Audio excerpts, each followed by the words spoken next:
Welcome to episode 95 of the Health with Hashimoto's podcast. On this podcast, for the last 95 plus episodes, because I've done some bonus episodes, every single time I give you simple and sustainable things that you can do to identify and address the root causes of your Hashimoto's, because nobody wants to be sick. Nobody has time to be sick. We need our thyroids working well. We need our immune systems working well because we have lives to live. Right? So that's what I give you on this podcast. And if you have not left a rating and review, would you do that before we hit 100 episodes? Ratings and reviews really do help the podcast platforms push this episode or push this podcast out to more people. And it is my goal to reach so many more people who have thyroid problems and Hashimoto's because they need hope. They need hope. They need to know that there is something that they can do. And there are simple things. You go online and everything is so overwhelming. It's so confusing. Everything contradicts everything else. You just don't know where to turn. And through this podcast and through the app, the Health with Hashimoto's app, and through my course, I want people to know that it can be simple. You can have simple and sustainable things to do for your health. So if you haven't left a rating and review yet, please do that. And I would also love to hear your stories of how things have changed for you over the first 100 episodes. Obviously, this is episode 95, so you don't know what the next 5 are, but I would love to hear your stories so that maybe I can share them or just so that I can know them. I would love that. So today I'm going to share about how I prevented my own Hashimoto's flare. And I know is it FDA or FTC or FCC or whatever, those initialed government agencies. They say that you can't talk about preventing, curing, or what's the other one? Diagnosing, maybe? You can't do those. And so I can't tell you that I prevented it. But what I can say is that for the last, 3 or 4 winters, I have had a flare every single year. And that is actually what drove me to find out what is going on. I needed help. And that's how I found out that I had Hashimoto's. And I made some progress, but I still had that flare. And so then the next winter, I did some more stuff. And this winter, I had teeny tiny hints that one was trying to start. And then I increased what I was doing. So I can tell you definitively, I did not have a flare up this winter, whereas the last multiple I have. So you take that for what it is. I believe in my own mind that I prevented it, but legally, I cannot say that. And I can also not tell you that there was one specific thing, because if you've been listening to this podcast for any length of time, or if you've gone through the free Hashimoto's Decoded course, which helps you figure out the main causes for Hashimoto's and why you might have it and what to do, if you've gone through that, you know that there's a lot of different things that all contribute to somebody's Hashimoto's journey and to their healing. So there's not one thing. But I can tell you that I did a whole lot of things and I did not have a flare this year. So if you want to hear my earlier stories, it is episodes 27 and 28 when I talk about what is a Hashimoto's flare and what do you do if you're in one. And so today in episode 95 is the follow-up. It's what I did and what worked. And I am thrilled to pieces that it worked. So first, a quick recap of those 2 episodes. Number 1, what is a flare? It is when your Hashimoto symptoms flare up, which is when they get worse. And this could be they get worse and then they stay worse, or it could be a match, flares up and then it goes down. It could be either one of those, but a flare is a worsening of your symptoms. And my own symptoms, my own flare, it was primarily in my skin. It started in my legs the first year, and then it spread and it was on all extremities. It was on my trunk a little bit. Thankfully, it was not on my face. It was red, angry, looked kind of like psoriasis, if you're familiar with that, kind of scaly. And it was painful, burning, itchy. It was horrible. I would have sweat going down my back because it was so uncomfortable at times. I was completely distracted at other times. And even when I wasn't completely distracted by pain, it was always present, that pain, burning, and itching.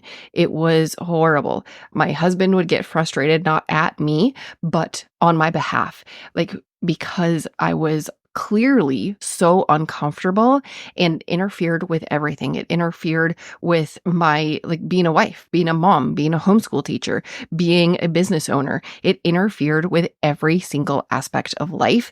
And if you have Hashimoto's, you know what that's like. Having something, having symptoms, whatever your symptoms are, having them interfere with your life is horrible. And I don't wish it on anybody. Now, I did have other symptoms as well, but the skin was the first thing that I noticed. The other ones were like more gradual, like, being really tired, a little bit of depression. Now, was the depression because I was insanely itchy and painful, or was it the Hashimoto's, or was it both? I don't know, probably both. But I was miserable. I was miserable. So that was my experience. And like I said, I first went to find help to figure out what was going on. And that's how I found out that I had Hashimoto's. And then I did everything I could on my own. So step one of me preventing my own flare this year was I looked for patterns. I noticed, obviously, that it was every winter, like probably October, November, I would start to have symptoms. And then in April-ish, they would gradually go away. So I knew it was something winter related. Now, I did not know, was it my vitamin D level because it's winter? Was it the cold? Was it the dry air in the house? I didn't know. I tried to address every single one of those. We got whole house humidifiers. I got a humidifier for next to my bed. The dry air, so that was, check. We did that. As far as the cold outside, I live in Minnesota. It's going to be cold.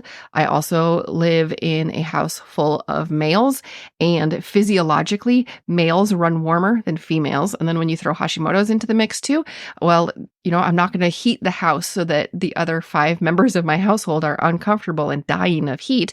So I bought a whole bunch of long johns. I bought a whole bunch of sweatshirts. I had, fleece pants, although I was also trying to do natural fibers. So doing all of this stuff for warmth while also trying to be skin friendly. I was doing all of that. So cold weather, check, addressed that. And then the vitamin D, I got my labs checked, and I increased my vitamin D supplementation because I was not up to the level that I wanted. My goal was around 80, and I was not there yet. I think when I initially checked it, I was maybe in the 20s or maybe high teens. I can't remember, and I don't have my labs pulled up right now. So those were the first things I did. The first things was looking for patterns and addressing what was obvious to me. Well, none of those worked. And that's really around the time when I first was seeking help. I was doing all of those things. So then when I found out that I had Hashimoto's and that I had thyroid problems, then I also started addressing the root causes of Hashimoto's. Specifically, I was addressing my inflammation, my overall inflammation, my detox pathways, because I wanted to make sure that I was getting out all the chemicals or anything that was in me that wasn't supposed to be. I was helping my liver because your thyroid is hormone related. Of course, it's putting out hormones, and your liver processes all of the hormones in your body, or the majority of them. So I really wanted to support my liver. I also started to address my collagen because as somebody with an autoimmune problem, I automatically know that I have a gut component to what's going on. Now, what does that have to do with collagen? Well, one of my friends who is a chiropractor, she describes it this way. She says 90% of your body is made up of tissues, and 90% of those tissues are made up of collagen. So you have a lot of collagen. It's not just hair, skin, and nails that rely on good amounts of collagen. It's, of the 90% of your body that's made of tissue, it's 90% of that. So it's a lot. It's also really important for your gut, and your gut is very important when you have an autoimmune condition. If you have an autoimmune condition, you have something with your gut. Even if you don't feel like it, there is a gut component. So I started addressing my collagen. There are a billion cajillion collagen products on the market. You know that, right? Well, I started taking the first, and as far as I know, the only one on the market that activates your own body to produce collagen. It also replenishes. It has 10 different types of collagen, which is the most I've found on any supplement collagen. And it also stops your body from breaking down the collagen. I have not seen any other collagens on the market that do all of those three things. In fact, I've only heard of one other one that might activate your own body to produce collagen. And when I went digging into it, I could not find the science and the studies to back up their claim. So I started taking a collagen that, like I said, it activates my own body to produce more, it replenishes, and it maintains. I started doing that to support my tissues because obviously my skin was my number one symptom. So I wanted to address the skin itself. And I also wanted to address the gut component. So I did all of that. And I still wasn't 100%. I was still so frustrated. So number one, I looked for patterns, tried to address them. Number two, I addressed my own root causes once I identified them. And then it was time for number three because I still wasn't making progress. Or I was making progress. I just wasn't, I was still in pain. I was still itchy. It was still a problem. And it was late last winter, so almost spring, when I made an appointment with a new nurse practitioner. She was new to me. She's been a nurse practitioner for many years. And so what I was doing here is I was expanding my team. I have told you on this podcast before that you are the CEO of your own health. That means you are in charge. You are the ultimate decision maker. It's also your job as the CEO to build your board of directors. You want people who are experts in their field helping you make the best decisions. And I knew it was time to expand my board of directors for my health. So I looked and I found a nurse practitioner who seemed that she had values very aligned with mine. I knew that she would help me look for a root cause, even though she is not technically functional medicine. She had that vibe in her bio. And I was like, yes, she's somebody who I can at least go see for the first visit. We clicked. It was amazing. She really was helping me. So when I expanded my board of directors and I brought her on to help me, that was step 3. And she looked at everything with fresh eyes. And I really needed that fresh perspective. It was so nice to not be relying on just my own thoughts and my own research, but to have an expert coming alongside me.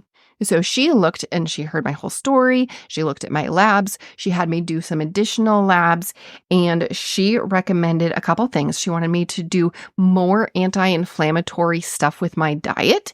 She also wanted me to drastically increase my vitamin D for a short amount of time because she wanted it up between 80 and 100. My goal was around 80 and she wanted it a little higher. So she said, since there's a winter pattern, let's check your vitamin D and try to get that up. So we tried both of those things. And then she also prescribed a medication that I don't think I have talked about before on any of the 95 episodes, and it is LDN. Oh, this reminds me. Did you hear last episode when I paused my recording so that I could look up how to pronounce T3? And then I must have got distracted and I forgot to tell you how to pronounce T3. So T3 is the 3 molecules of iodine on the thyroid hormone. And so it starts with TRI, because of course that means 3. And it's a really long word. And it just cracked me up and made me a little embarrassed when I was listening to the podcast. And I was like, oops, I forgot to come back and tell you how to say that. It is triiodine. Oh goodness. And this is why I had to pause because I couldn't say it, just like it doesn't flow. Triiodothyronine. Isn't that a tongue twister? Triiodothyronine. That's T3. Now you know. Okay. I distracted myself from LDN. I was going to tell you about LDN. Now, LDN stands for low dose naltrexone. Naltrexone is something that the medical community will give to alcoholics and opioid addicts to get them off of that stuff because it takes away the high. It makes it so that you don't get what you're looking for from the from the drugs or the alcohol. But what they found when they were giving people these high doses or regular doses of naltrexone, that as they weaned them off, they were having autoimmune and pain improvements at the very low doses. So now there is an off-label use for LDN. The L and D stand for low dose. So LDN, or naltrexone at a very low dose, is given for autoimmune diseases like Hashimoto's. And because this drug is approved for other uses like, alcoholism and opioid addiction, giving it in a very low dose is considered off-label, and there is not a lot of published literature. But if you go to Paloma Health, which is a thyroid-specific medical community, they say that LDN works as an immune modulator. It changes the function of your immune system a little bit, and it helps reduce inflammation, and it can also help increase endorphins. They say that it might positively affect your mood and your quality of life. It also seems to be associated with reduced thyroid antibodies, improved energy levels, better sleep quality, reduced depression, and like I already said, reduced inflammation. So that is why LDN has been used for Hashimoto's. So my nurse practitioner said, let's try LDN.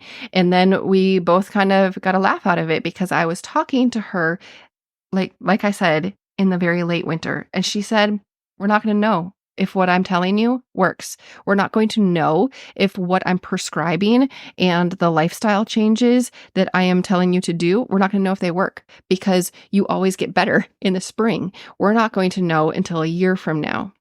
So I started on that journey. I was so thankful to have her on my side as my advisor and to help me work through this. And now, a year later, I can tell you that it is working. It worked.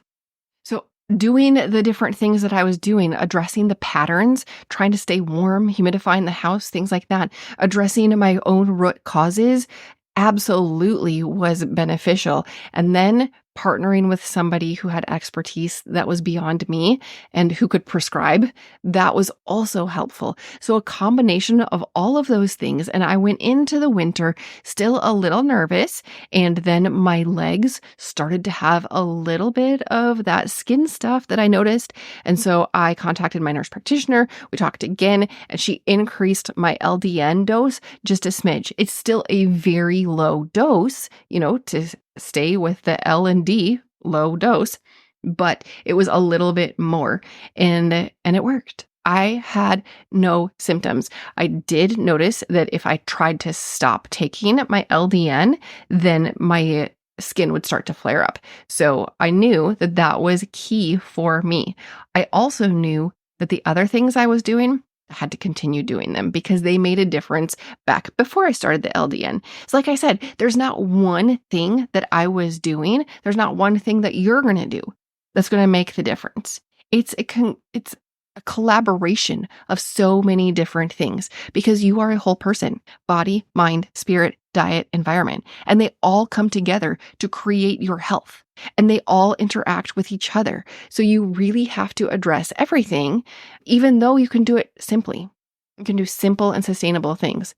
So that is my story. That is how I believe that I prevented my own Hashimoto's flare this year, and I am so grateful. Oh my goodness. I had my life back. I could concentrate. I could go through my day without constant pain and burning and itching. I was going without fatigue. I had so much more energy this year because, of everything. My energy honestly has been improving since I got my diagnosis and started making changes. So several years, I have seen an increase in my energy. Absolutely. That was not just related to the flare. But like I said, a flare is just an acting up of the symptoms. And so everything went down, and I am so grateful. And I want that for you. I want you to also have your life back because it's so nice, so wonderful to have a good winter versus what I've experienced over the last couple. So if you have not taken the Hashimoto's Decoded course yet, remember step 2 in my process was figuring out my own root causes. If you have not figured out your root causes and figured out simple ways to address them, sign up for the free app. It's the Health with Hashimoto's app. There'll be a link down in the show notes. But if you're on the Apple, you can search for Health with Hashimoto's in the App Store, and it's right there. Android, you have to click the link down below. And in the app, there is the free Hashimoto's Decoded course. Take that course. It'll only take you an hour if you binge it, so that you can figure out your own root causes and you can figure out what to do. And then if you want help to do the do's, that's what the Holistic Hashimoto's course is for. And that is also within the app. All right, so that's a couple different things for you to do. Number 1, I asked if you would leave me a rating and review. 2, I asked if you would share your experience of how this podcast has helped you over the first 100 episodes. And then 3, I told you to get the app and go through Hashimoto's Decoded. That's 3 different things. And they say when you're doing a podcast, you're only supposed to tell people to do one thing. So I guess if you can only pick one of those things, do the one that's going to impact your health. Go through Hashimoto's Decoded. And I will see you back here for more episodes of Health with Hashimoto's. This podcast is for informational and educational purposes only. Please discuss any concerns and plans with your trusted healthcare professional. If you found this episode helpful, will you please share it with a friend? I'll see you next week on the Health with Hashimoto's podcast.